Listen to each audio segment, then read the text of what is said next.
Shalom and blessings, warriors of Yahuah and the truth. I hope you guys had a restful Shabbat. We are continuing on with video number 5 of Dr. Joy Jeffries Pugh's research in the Beguiled Eden to Armageddon series. We are on money everywhere, but not a penny in my pocket. In preparation for increasing control over world trading, a single currency was minted and revealed in early 2010 at a G8 summit. Transition to a cashless society will begin with Phase 1. Universal coins, as was unveiled in 2010. This will be followed quickly by Phase 2. Physical money replaced by a mark. Then a world system of credit using figures maintained on a computer screen will be tracking all buying, selling, and trading. This system replaces paper money and coins, even credit cards, and requires a transponder mark on the right hand or the forehead of every human being.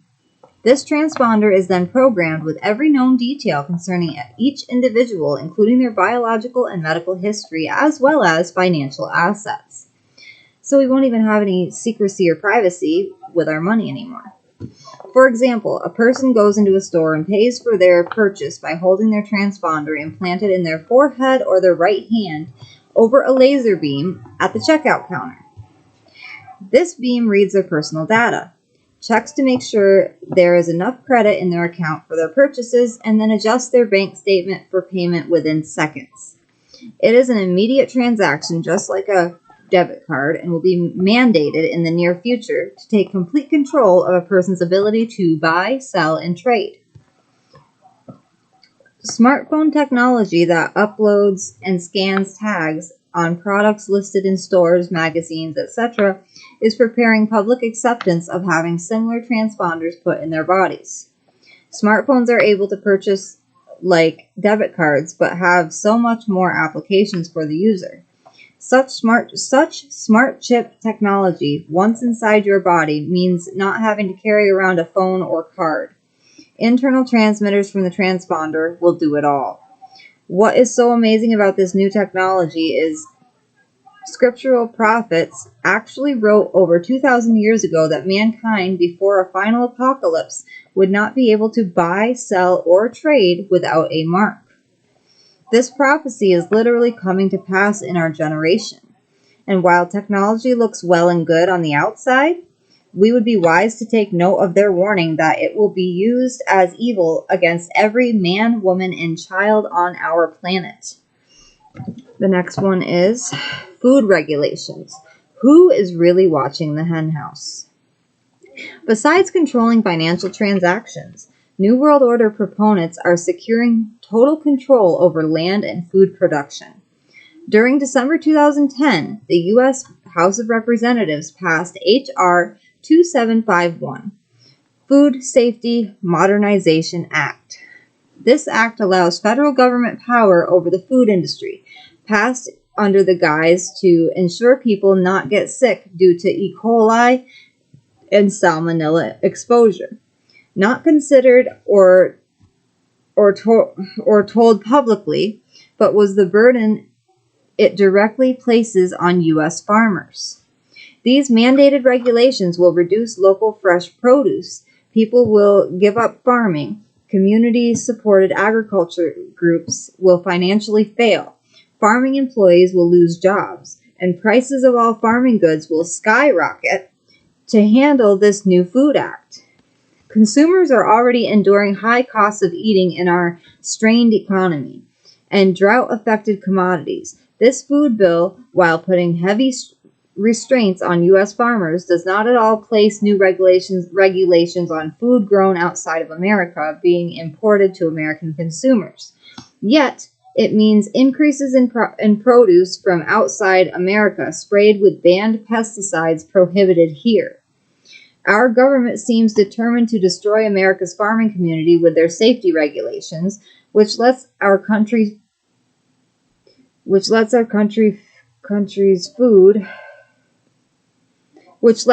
our country food much more dangerous for human consumption. It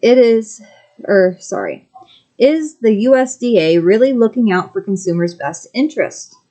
Food is what sustains a country, and it seems clear that someone's agenda is to ensure America, and especially its farming community, falls into total economic despair. Raw milk is now outlawed in America and cannot be sold. Children have been fined and threatened with arrest for even selling fresh lemonade. Growing a private garden and giving vegetables to your neighbor can get you arrested.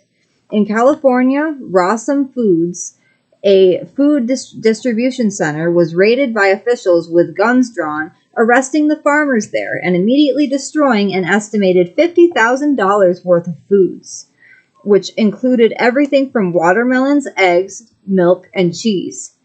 Big Brother is watching every spot of land on this planet using satellite surveillance technology. Apologies, I had to get my dog. She was trying to chew under the couch. Bad bean. Control over what we grow yearly is also being changed through genetic manipulation, as natural crop seed varieties are being altered by scientists at an alarming speed. Genetically engineered seeds are patented and owned only by a handful of New World Order-based companies. Under plant breeders' rights legislation, anyone using their modified seeds must pay a royalty or be sent to jail and fined. This action applies worldwide to all farmers, whether in the United States or poor farmers in Bangladesh. Patents are increasingly being placed not just on seeds, but on all biological entities manipulated by their natural states, such as viruses, animals, humans, plants, genes, and fungi. Emphasis is being placed on regaining Eden, and such deceptive rhetoric has the world's inhabitants believing biogenetic transmutations may well be the key. Biotechnology experts promoting this ideology claim it is the only way to further advance our human race.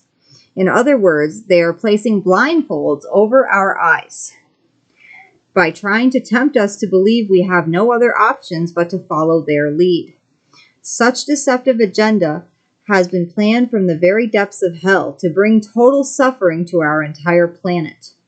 So we are willing to look to anyone to save us, including a cloned image filled with Luciferian light. GMOs killing planet Earth. Genetically modified organisms are being forced upon our world. Even Obama's evergreen revolution targets Africa as its major country to spread GMO technology. Is this go green stance for the benefit of man or beasts? No. Pesticides mixed into those generally altered organisms have already contributed to major reductions in bee, frog, bat, and butterfly populations in America. Does anyone care? Even the Vatican, the very vicar of Mashiach, has pushed for global food control and defends the evil agenda of biogenetic changes to crops as being completely necessary. They have never once warned against man trying to play Elohim, and because of this, the scripture predicts beasts and land will be laid waste.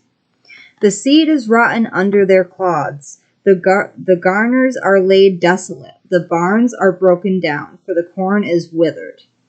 How do the beasts groan? The herds of cattle are perplexed, because they have no pasture. Yea, the flocks of sheep are made desolate. Joel 1:17 through 18. Okay. Brainwashed. Indeed, our world is being ravaged by men whose criminal mindset is to set people up to welcome the idea that losing their personal freedom will return them to promised safety and a future Garden of Eden. This indoctrination is paramount in the educational system for one purpose. What do you think it is? Mass deception. A society of young people who are taught misleading concepts in the name of science remains the easiest tactic of securing future thought control over an entire generation of humanity, providing low-quality education, increasing emotional indulgence, producing mental rape, giving mankind junk food for thought, and rewriting history because some racial group has been offended are just a few tactics being waged against our world's population by Satan's cohorts. These brainwashing schemes are silent weapons against humanity. Without having to fire a shot, Luciferian doctrine teaches there is profit in confusion. More confusion means more control, order out of chaos. Besides academia, the media also serves in promoting satanic agenda. It entertains, thereby keeping average persons from truths concerning serious issues. Their agenda is to broadcast stories with trivial significances. Like academia, media does not always promote real history, real law, real truth, or real math.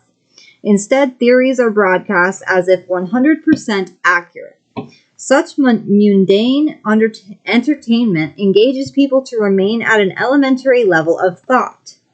Avoidance of issues that promote intelligence or serious thought is by Luciferian design. More importantly, workplaces have become so demanding that mankind does not have time to think about what is really happening worldwide. Job loss and increasing cost of living has everyone too busy just trying to make ends meet. Diversion tactics are being deployed by Satan's army to destroy hope. Nothing is stronger than mind manipulation weapons, which encourage people to focus on an issue, and while distracted, changes are secretly made in another area, not getting attention. Keeping the public's eye on some ridiculous news event allows Luciferian wagging of the dog. For example, when governmental bodies want to pass a law without igniting public unrest, they reveal their unpleasant information the same day another hyped-up major story is breaking. They wag the dog. Sophisticated mind control tactics involve unique technology called carrier waves, which transport subliminal messages through wavelengths received by televisions, radios, cell phones, or computer broadcasts.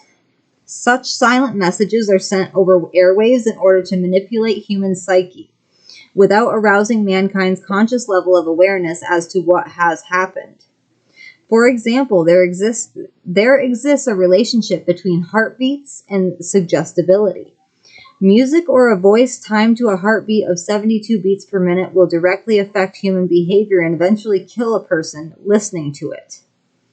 Harmonic technology can transmit rhythmic messages through low-frequency electromagnetic waves to enter a subconscious mind quickly and induce physical illness. Mind control using an outside force was first documented in 1969 by Jose Delgado, CIA psychologist, in his book Physical Control of the Mind Towards a Psycho-Civilized Society. He wrote, "Physical control of brain functions is demonstrated fact. It is even possible to create and follow intentions, the development of thoughts, and visual experiences by electrical stimulation of specific cerebral structures. Movements can be induced by radio command. Hostility may appear and disappear. Social hierarchy can be modified. Sexual behavior may be changed. And memory, emotions, and the thinking process may be influenced by remote control." Ridiculous. In his memoirs, the late John Lilly, a neurologist who began his career using electrical stimulation of animal brains, recalled seeing a military film during the 1950s of a donkey being remotely steered up a hillside. Remote control capability has been around for a long time, and now is highly perfected. Such weaponry will be used strategically against mankind to steer us up a hill and off a cliff. There is a quiet war going on, and it is preparing humanity to be neatly handed over to an anti-Messiah. Public acceptance of the New World Order propaganda is gaining approval by an overwhelming majority. Christians are dwindling who know the truth about scriptural predictions warning when our world returns to a time like the Tower of Babel. Earth will experience a great apocalypse. A satanic return to Babylonian ideals is happening all around us and was clearly manifested for the entire world to see at the 2012 opening and closing ceremonies of the XXX or the XXX 30th Olympic Games in London, England. Next time we will be reading Controlled by Harp, Piercing the Veil with CERN,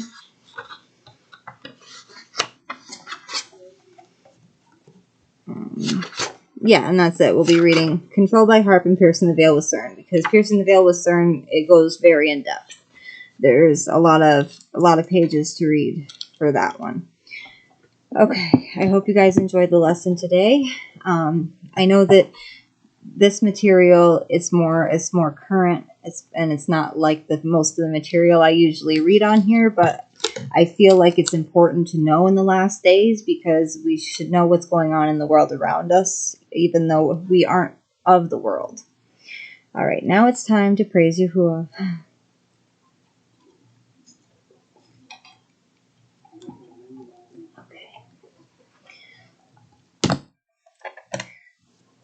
Torah Rabbah Abba Yahuah. Torah Rabbah Abba Yahuah. Hallelujah. Hallelujah. Hallelujah. Hallelujah. And I'll sing Everlasting next time. And here, Yahuah is with me. Yahuah is for me. Yahuah is greater than all of these things. If Elohim is for me, then who can be against me? I love you all, warriors of Yahuah and the truth. Thank you for sticking with me. Shalom and blessings.